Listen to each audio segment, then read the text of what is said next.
You're listening to the State Street Midweek Update.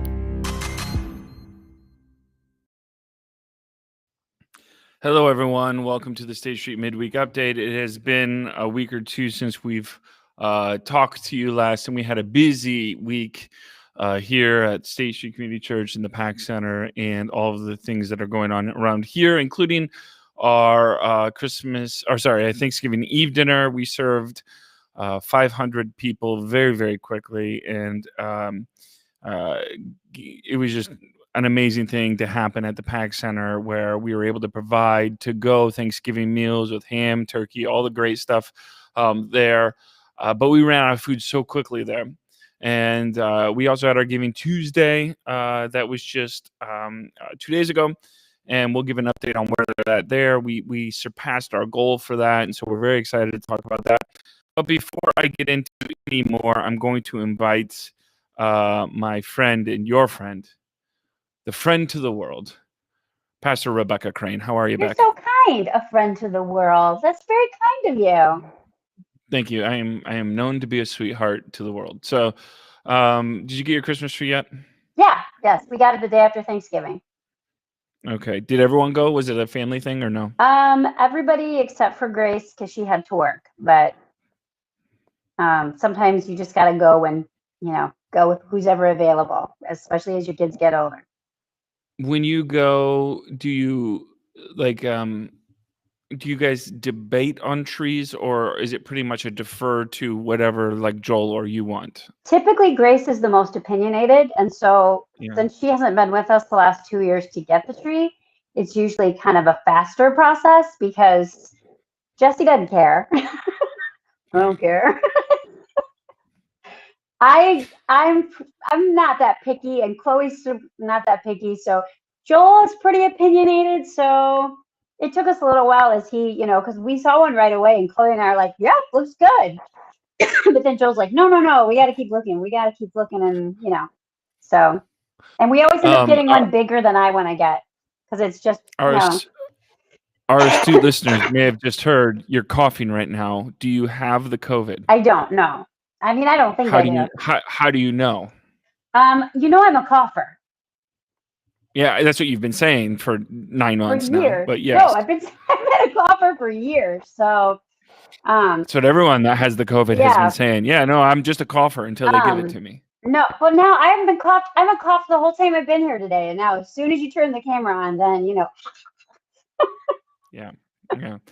So sure. You guys didn't. You sent me a text that, or maybe you put it out there or something, that you weren't gonna go to the place that we all go to, which is Pinecrest in Glean Township. Me. No, I did. No, I'm gonna own that. No, I did judge you. Now I was a little mad because, again, I'm pretty brand loyal, and you didn't go there. But I'm gonna tell you this right now, and I've been saving this because I was gonna tell you last night, because we went yesterday around 3:30. It was getting darker, because it gets darker like 4:00. But we went, and I don't know about you guys, but we are loyal to the Fraser Fir brand of pine trees, and so I love a good Fraser Fir, but apparently so does everyone else. And so we went out to get to hunt a Fraser Fir, and this happens every year. So every year, my wife will accuse me of getting too big of a tree every year. I accuse Joel of getting too big of a tree every year. So I feel I'm on Emma's side. Okay, but here's the thing, though. Every year I'm proven right. And so the guy says, we've got 2 sections of Fraser Fir. We've got one that's, 6.5 foot and under, and we got one that's, closer to 8 or 9 feet. And we got a tall living room. It's a house built in 1855. It's got tall ceilings. And I'm like, no. I said, Ani, my wife's name's Anka. I call her Ani, or you can call her Emma. But I said, I can promise you 6 foot is going to be too short. I am 6'5", and you don't want a tree that's shorter than me. She's like, no. That six foot's fine. Then we get to the lot that has the 6 foot trees at the Pinecrest Christmas tree farm, and she doesn't like any of them because they're too short. I said they're going to be too short. Right. Well, couldn't And so we finally find one. Okay. We find one. It's okay. I mean, it's all right. It's. Couldn't you walk to the taller trees? Can I what? Can't you just walk to the taller trees? I mean, Well, that's I don't know where I didn't know where the taller trees were. Like I didn't know because they let us off at the smaller trees because that's where Emma decided she wanted to get off at. And so we get off at the smaller tree area. But I think everyone had already went Christmas tree hunting because so many of them were gone already. Yeah. And so we were kind of just, it was a very 2020 Christmas tree experience for us. We didn't love it. They're expensive, the Christmas trees now. That's true. We got an 8-foot. I think the Fraser. You got an 8-footer? Yeah. And we didn't get a Fraser fir. We usually do, but we got I don't know what it's called, but it's like fluffy.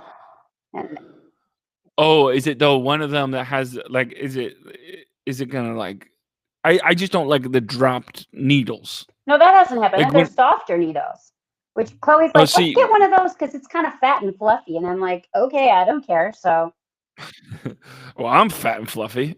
So maybe you should like me as well. It's heavy. I mean, it is a solid. See, we have problems with leaning trees every year. They just lean just a little. Well, is that because of the way Joel cuts it? Well, actually, at the place that we went to this year, they cut it for you. And Joel said that they cut it like crooked. Why would they cut it for you? That's they the tell whole you, point you of tell them going.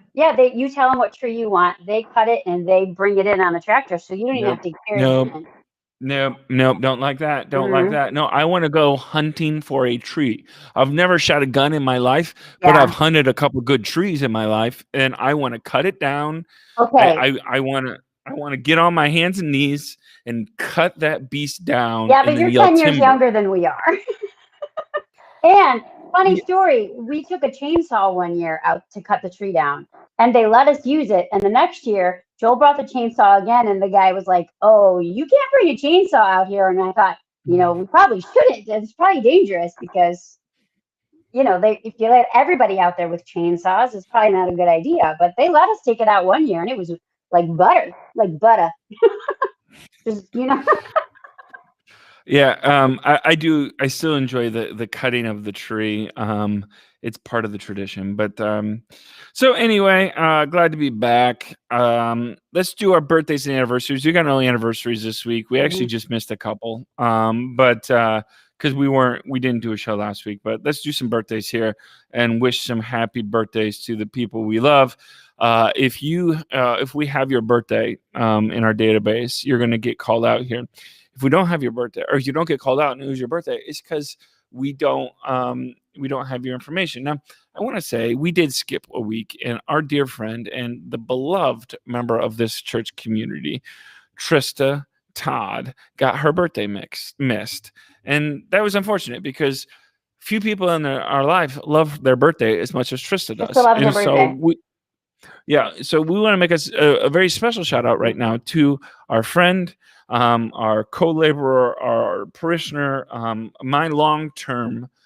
She's been my sponsor. She was my youth sponsor back years ago. To Trista Todd, happy birthday.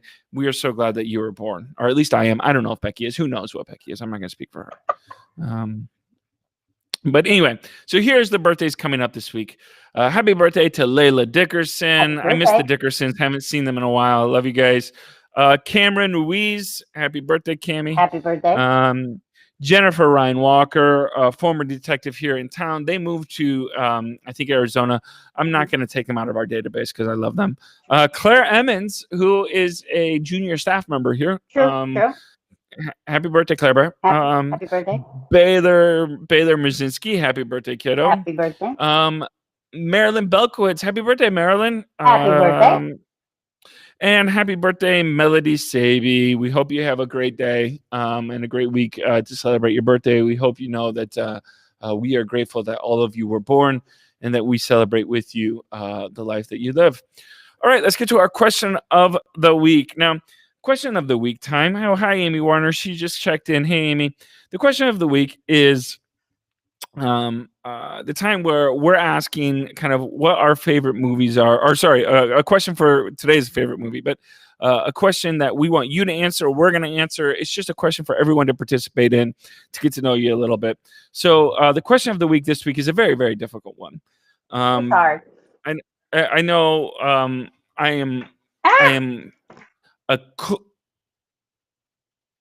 what did you just do? My earbud fell out. Oh, are they not? Are they okay? All right. So anyway, the question of the week is meant to be answered by you in the comments, but also Pastor Becky and I will answer as well. The question of the week this week is: what are your favorite 3 Christmas movies? What are your favorite 3 Christmas movies? And it can be new movies, it can be old movies, whatever you want. It can be cheesy movies. It's just whatever you want. Now, this is hard. I can fill up a list of probably 50 movies that I love about Christmas time, but we're going to go with just 3 right now. Okay? Better than 1. So, Pastor Becky, here, what I'll do is I'll do one, or no, you'll do one, I'll do one, and we'll go back and forth. Okay? What if we have the same right. one? That's okay. Oh, well, no, here's the thing is, if I pick one that you pick, I have to or you pick one that I pick, then I can pick one. I've got other ones that I could pick. I do too. I mean, I can pick others. Yeah. No, there's more than 3 on my list. Like there's, and that would probably be easily argued in my top 3. So you'll go first, then I'll go. Okay. And we want to hear in the comments too your picks for the top 3 Christmas movies, because I'm watching a lot of Christmas movies right now, and maybe you guys know some that I don't. So go ahead. Okay, well, I have to go with one that I know you like too. It's probably on your list, but it is one of my all-time favorites, and that's Elf. I mean, it's never not funny. Every time I watch it, it's always funny. So Elf is the top of the list. And interestingly enough, I watched the little Netflix documentary on like the Yes, I was just gonna mention that. Yeah, and it was so good. Yeah, it was really interesting. Like how the way they shot, to make him look bigger and stuff was really interesting. But I can watch that movie again and again. It makes me laugh every single time, and I will quote it, to annoy those around me. Agreed. Elf was number 1 on my list as well. Yeah. It is for me not only just a great Christmas movie, it's one of my favorite films in general. Yeah. I think it's so funny. It's heartfelt. Yeah. And I agree. There's a new special on Netflix about it's like, behind the scenes of movies, and they do behind the scenes of Elf and of Nightmare Before Christmas. Both of them very fascinating. Looks at like how they got it made, the challenges of getting movies made. You forget that in Elf, Will Ferrell wasn't like a bankable star at that time, and Chris Farley was supposed to. They wanted Chris Farley to be that role, and so, but the guy that wrote the movie really loved the idea of Will Ferrell doing it, and so it was just. And then like Jon Favreau, who directed it, hadn't directed a ton of movies yet, and so he wasn't like the big director he is now. So just to see that like so many people kind of had an early, not maybe first, but very early start on that film that went on to do kind of really great things, down the road. So Elf is a great movie. I agree. All right, I'm going to go. I'm going to pick another one that's pretty popular here. I'm going to go with Home Alone 2. Now, I love Home Alone and Home Alone 2, but I prefer Home Alone 2 to Home Alone 1. I do. I like the New York setting. I like the park setting. I also like her story, his friend that he makes, that's homeless, that's friends with the birds. I always like that idea that he didn't, he was afraid of her in the beginning, but then realizes that there's this actual kind person underneath the surface of, this kind of hardened exterior. And maybe, I don't know, maybe I've just always liked the idea of the justice part of that, but it's just one of my favorite films. I love it. I love Home Alone 2 quite a bit. And I love Home Alone, like I said, but for some reason, Home Alone 2, Lost in New York is my favorite of the Home Alone films. All right, your turn. What do you got? Okay, I have to go with a Christmas Story. Yeah. Okay. All right. And partially because there's some nostalgia there. We watch that movie every year on Christmas Eve. That's kind of like family tradition that we watch that movie on Christmas Eve, and so I kind of like that. But again, a very quotable movie. It makes me laugh. It's set in Indiana. Yeah. It is. It is just a wonderful, wonderful film. And it's on. I don't know if they still do it. CBS, But like 24 hours. yeah, like Yeah. 24 hours. Do they still do Yeah. it? Because I don't have cable. So, but I used to they watch it did over and last over year. and over again. I would assume they're So, going to do it again this year because they do it every year. So good choice though. Classic movie. I'll go with my next one is a classic, and it makes me cry every time. Every time I watch it, I love it. It's just it is a masterpiece of a film. It still looks great after all these years. It's a Wonderful Life. I love It's a Wonderful Life so much. I love the idea of you know, what life would be like without you. And sometimes you think, even though you're going through a hard time, your hard days that you get to live are better than not getting to live at all. And this idea, I also love the humor of an angel not being very good at their job, and it's just, and you have to watch it in there's black and just white, so much. right? You have to watch it. I didn't know they even had a color. No, I would never watch it in color. No. Yeah, I bought. No, I would never watch a colorized version. Yeah, I bought the DVD years ago, and there's a black and white and a color, and I'm like, what is this madness? I won't watch this in color. No, you got to watch it in black and white. Agreed. No, I don't want to watch that in color at all. No, at all. I reject color that. would ruin it for me. Yeah. All right, final choice, third choice for you, Becky Crain. What would you put? I think I'm gonna go with one that Amy put on hers in the comments, and that's White Christmas. I've always loved that movie. I love a musical. I just it warms the cockles of my heart.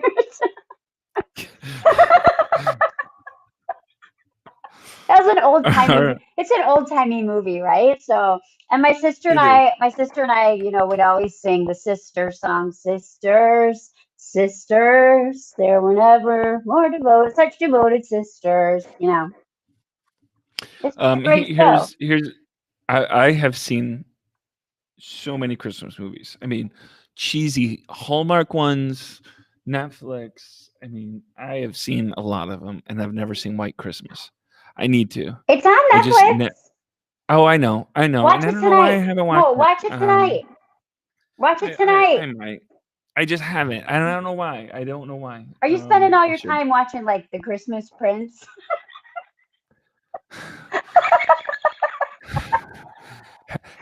Have I seen The Christmas Prince 1, 2, and 3? Yes, I have. All right. Have I seen The Christmas Switch a couple times? Yes, I have. I have too. Vanessa Hudgens is great in that. Okay. I don't know why you gotta hate on it. She does 3 parts in the most recent one. She does those alone because my family judges me, and they're like, "This is what I think." I'm like, you have to just let yourself go into the Christmas cheesiness of it. It's going to be a happy ending, right? There's something to be said for knowing it's going to be a happy ending. Just plot holes be darned. All right. So the final one for me, and I could have put probably 10 different ones here, but I wanted to go with one that maybe some people hadn't heard that I really, really love. It's one that came out 2018 or so, and it didn't make big waves, but I love this film. And it has kind of a cast of some people you may have seen. They're kind of younger, up and coming actors. But it's a movie called Feast of the Seven Fishes. And it is about this family in I want to say like New Jersey or something like that. Or maybe Pittsburgh, it's somewhere on the East Coast. And it's this Italian Catholic family. And there's the Feast of the Seven Fishes, which is a Catholic tradition in parts of the country that they do this on Christmas Eve. And it's a seafood kind of, fest for the last day of Lent, right? And you do these different types of fishes and you cook them. But it's fun. I really love it, and it's set in 1983, I think. So it's very kind of fun. It's a very like Stranger Things kind of like time period, kind of, obviously not scary like Stranger Things or sci-fi, but that time period. So it's kind of fun as well. It has some really funny scenes in it, but I don't know why. I just really love that film. And it's Feast of the Seven it's the Fishes. last days of Lent, and it's a Christmas movie. Sorry, the last days of Advent. Sorry. Okay, last that makes days. more sense. So last days of Advent. Sorry. Okay. And it's based on, I think, a book called Feast of the Seven Fishes. But I've never heard of it. Yeah, no, it's really good. And I would recommend. I'll see if I can find the trailer for it, but I would recommend seeing it. It's really, it's fun. It's well acted. It's kind of like I said, there's essentially like a very strong East Coast Catholic narrative going throughout it that I really loved. Kind of what you'd expect, almost like a Bruce Springsteen narrative, kind of, that I really loved. So anyway, those are the movies that I loved. I hope you'll see them. There is plenty more I could have picked. So get out there and watch your Christmas movies. Yep, and keep on commenting, even if you're not watching it live. We'd love to hear from you. A couple, Amy Warner says her favorites are White Christmas. We've got White Christmas, Charlie Brown Christmas, and The Snowman. Is The Snowman the one with what's that? That's a good one. Is that the cart? Yeah. Is that the cartoon, or is that the one with wasn't there a film like a film with like Michael Keaton that was like a snowman or something like that? Wasn't that Jack Frost? That's Jack Frost. You're right. That was my bad. Okay. And then also Charlie Brown Christmas, which I think that is. We watched that Saturday. Yeah. And then Mike Warner says Muppet Christmas Carol, classic. As well, The Snowman. I don't know if they know this, but they both picked The Snowman. And then Will Vinton's Claymation Christmas with the California Raisins, classic one. We recorded that on a VHS tape when we were little, off of the TV, because I loved it so much. So, yep, love to hear from you. What are your favorite 3 Christmas films? You've got to pick 3 and only 3, and let us know. Or sneak a few more in like we did. Or sneak a few in, yeah. Don't encourage the breaking of rules. All right, let's do our voluntary appreciation. Pick someone from our organization that in the last week or so you think we should publicly acknowledge and appreciate. It could be somebody from the Pax Center or church or preschool or the green space or garden, wherever it is. Let's pick someone that we've noticed that you want to especially acknowledge. And again, every week there's dozens and dozens of people we probably could pick. So we just want to make sure that you guys, all of our volunteers know that we love you. We really do appreciate you. So Pastor Becky, who do you want to acknowledge today? I want to acknowledge Tammy Heyman today. She has been a great volunteer these last several months. She came on our reopening team, and that was actually the first time I really got to know her. She's been coming here for a while, but I didn't know her very well. And she's been part of our weekly book club as well. She helped out at our Thanksgiving Eve meal last Wednesday at the Pax Center. And she's also made herself available to help with taking communion to people if anybody wants, since we're back to streaming again, which I thought was a really nice offer to be able to do that. And she's just a great encouragement. She likes us and she likes what we do, and she's not afraid to say it. And as you know, that's always wonderful to hear. It's just nice to be encouraged, and she's a good encourager, and I appreciate that. Yeah, I like encouraging people as well. I try to like everyone, but encouraging people are a little more fun to be around than unencouraging people. So I'm going to break a rule here and say I want to acknowledge a group of people, and that is the people that donated on Giving Tuesday. I I spend weeks and months and lots of time building a campaign for Giving Tuesday, and our staff and our leadership team, help with that and all of that kind of stuff. And we weren't sure how it was going to go this year, because at the beginning of the pandemic, we had a lot of people reach out and donate money and stuff like that to make sure that the Pax Center has what it needs to continue to help keep LaPorte County well fed and well loved. And so we knew that because so many people had given, we weren't sure if we'd see, a decent amount of participation this late in the year. And plus, economically, more people are struggling, these kind of things. And so we put it out there, and we had 191 donations on Giving Tuesday, representing $64,153, which is it's just amazing. Amazing. And we'll probably get some more money coming in, potentially. But that's a big number, and I'm really grateful for the people not only at State Street but outside of State Street, the people in the community, names we don't even know, that donated $10 and $30 and donated money just to make sure that the Pax Center can keep doing what we're doing. And that means so much. Every dollar going to Giving Tuesday goes towards feeding the hungry.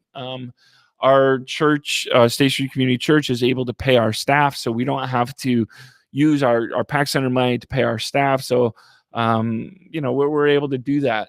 So all the money that was donated will go towards, buying food and making sure that the programs of the gardens run and things like that. And so I just want to say again, thank you so much. Thank you for donating. I'm so grateful to the businesses, to the individuals, to the families, to the other nonprofits that donated. It just means a lot. So thank you so much. And I'm really, really grateful for you. All right, Beck, let's move on. Last Sunday, we are still in. That was the second week, I think, of our virtual experience. And we are watching the numbers very closely to see when we can go back to in person. We've got some metrics that we've laid out that we want to see. Partially, it's, particularly, we want to see hospitalizations go down. I was just on a county COVID call. And currently, right now, I think this is public knowledge. I hope it is. Right now in Michigan City, there are no ICU beds open. They are full. And LaPorte has a couple open, but it just is ebbing and flowing, and it just continues to go. And so our numbers have slightly dipped. They think probably because of the holiday weekend, and they expect them to go back up like they did in Labor Day. We're watching that. If they continue to trend down and that doesn't go like they think, that means we get to open sooner. And we're hoping we do. We want to be in person, but we also want to do the best that we can to be a good neighbor. And when the hospitals and our community leaders are asking us if we have the ability to go back to virtual, if we would do it, we wanted to meet that call and say, yes, we can do it. I know it's inconveniencing to many. I know that we don't love it, but we can do that. And if we can help others by inconveniencing ourselves, then we'll do that. But we did start Advent, and we talked. One of the things I love, Pastor Becky, about Advent is it always starts so dark. And sometimes we try to rush to the light of the season, because I especially right now, I need a lot of light into darkness. But I think it's important to set the tone of the dark in Advent, because like we talked about on Sunday, like you sometimes have to travel through those dark places and those dark times and the despair of the moment or the despair of the season to learn how to be committed to hope and restoration in the darkest times and spaces, but also I think to form us morally and spiritually and all these things. It is an essential thing. If we're constantly protecting ourselves from any pain or discomfort, if we're constantly protecting ourselves from any kind of inconvenience, I don't think we'll live a very full life. And so we talked a little bit about that. What do we do with a God that seems absent, or one that doesn't respond in the ways that we want. And I don't know about you, Pastor Becky, but when I counsel with people, that's one of the more predominant questions I get is I just don't necessarily, I don't hear God. I don't feel God. I don't, these kind of things. And I've had seasons like that. I don't know if you have. I have had seasons of like that myself, where God, where are you? I'm just kind of wondering right now. I see a lot of pain. I feel a lot of hurt. Where are you? Have you ever went through something like that before? Yes. Yeah. What do you do for you anyway? Like, as you go through those moments, like what have you learned through moments that I've learned that you have to maybe I've learned that you have to feel your feelings. What do you mean by that? Like, you have to allow yourself to feel the discouragement, to feel the pain, to feel the sadness. Like you said, so often we're so quick, we want to rush to the light, we want to rush to the happy even, and we don't allow ourselves to almost make peace with the darkness, if that's, metaphorically speaking. We have to be allowed to feel the feelings that we're feeling, because to hide them never works out too well for us, typically. Yeah. And just being okay with where you're at in the moment, right? Yeah. Like just saying, this is where I'm at. And not that I want to be here, but it is where I'm at. And I can't change. I can hope. See, where I go with this is I've been through so many seasons of life where I know that most seasons aren't permanent, right? I know that. I know that inconvenient seasons, hard seasons, painful seasons, they are painful, and you acknowledge and you honor the pain, and you cry out if you need to. You do all the things that you need to do to get through there. But I do try to remind myself that most of these things are temporary, and the pain will subside in time. And you try to, for me anyway, I try to lean into the things that do bring me joy. And my family or my friends or Christmas stuff. You try to lean into those things, because sometimes it's just surviving. Sometimes it's just putting one foot in front of the other to say, I just got to get through this. I talked about this before, not this Sunday, but we've talked about it before. Becky, I think you have as well, but where people were a little bit surprised when Mother Teresa died, and they found her journals, they read her journals, and there were times and letters and things like that, where she said, for years and years, I've not heard the voice of God. Like I've not felt it.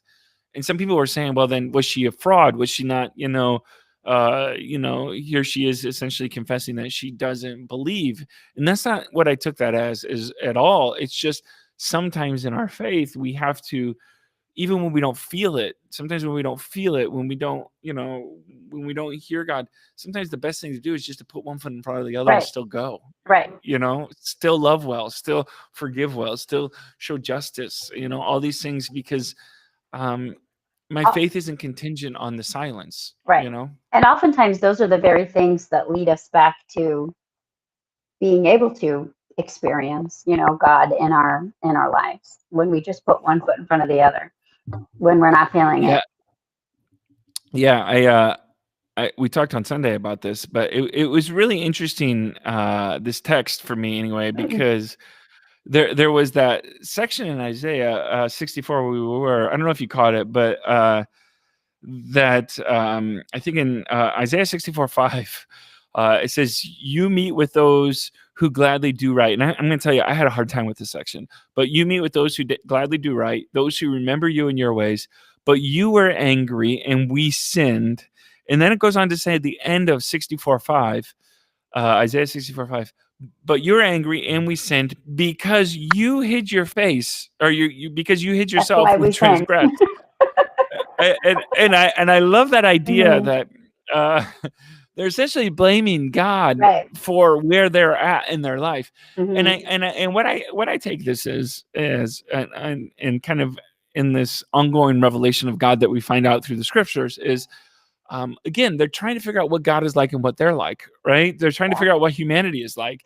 And when we see Christ come and we see this idea that Jesus comes as this poor immigrant kid, that has to run in from exile, these kind of things, they're trying to figure out what God is going to be like when God shows up, and what God is like and how God interacts with humanity.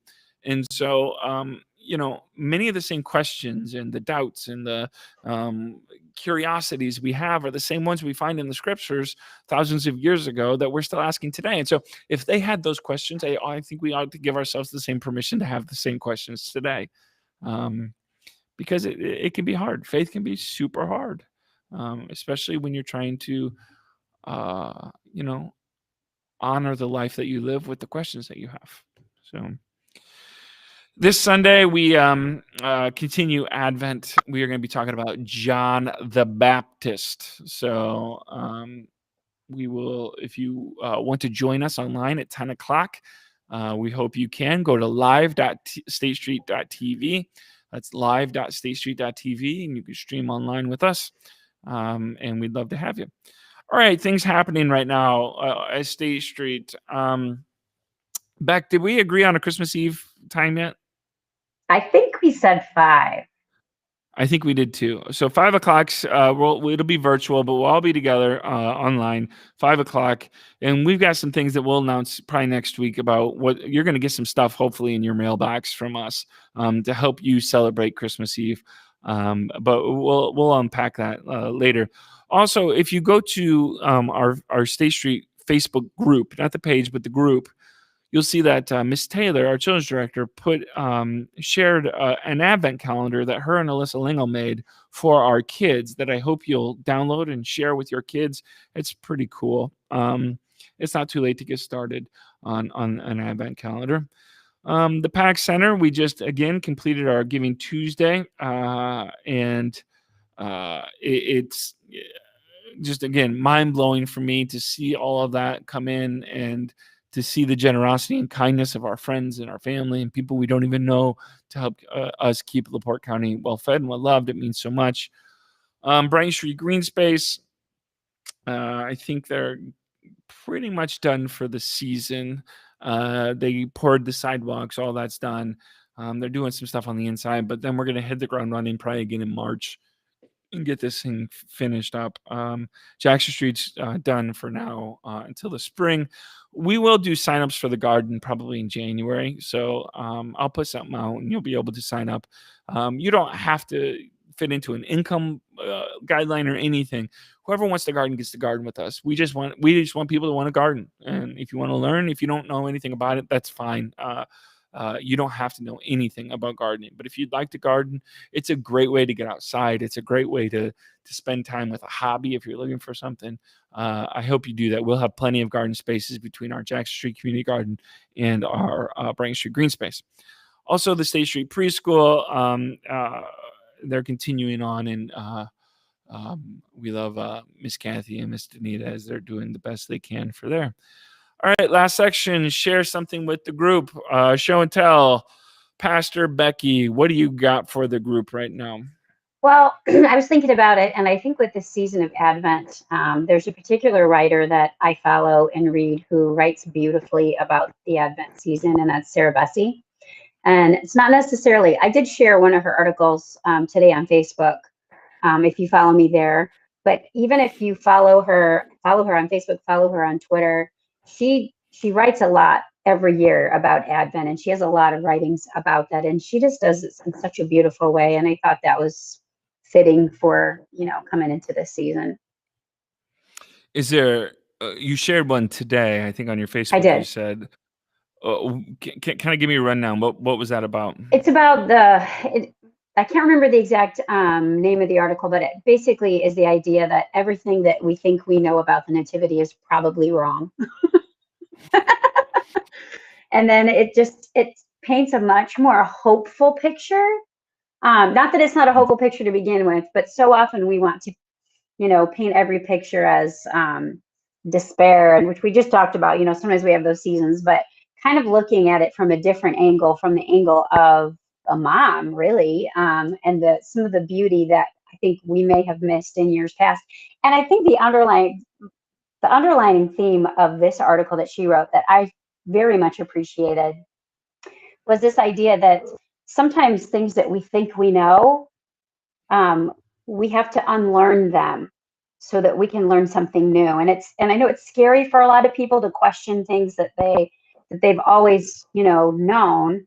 But when we allow ourselves to do that, it puts us in a place of curiosity. John Hamaker likes to call it spiritual curiosity, which I love. But it's this posture of learning, and it's an exciting. I think that's always where we should be when approaching our faith, from this position of learning. And I think so often, like, I don't know, we just don't want to be in that position of learning. We want to think that we know everything, and we just don't. And it's exciting and it's fun to learn things, to be in that position and to constantly be, seeking out and understanding God in new and surprising ways. It's beautiful. For me, it's the one that I've been reading, and I read it almost every year, is Reflections During an Advent Dorothy Day on Prayer, Poverty, Chastity, and Obedience. It's just a small book. It's not real big. I don't have a ton of time to get into anything heavy right now, but I really I love Dorothy Day. She challenges me when I read her. And if you know anything about the Catholic worker movement, Dorothy Day was one of the founders of that.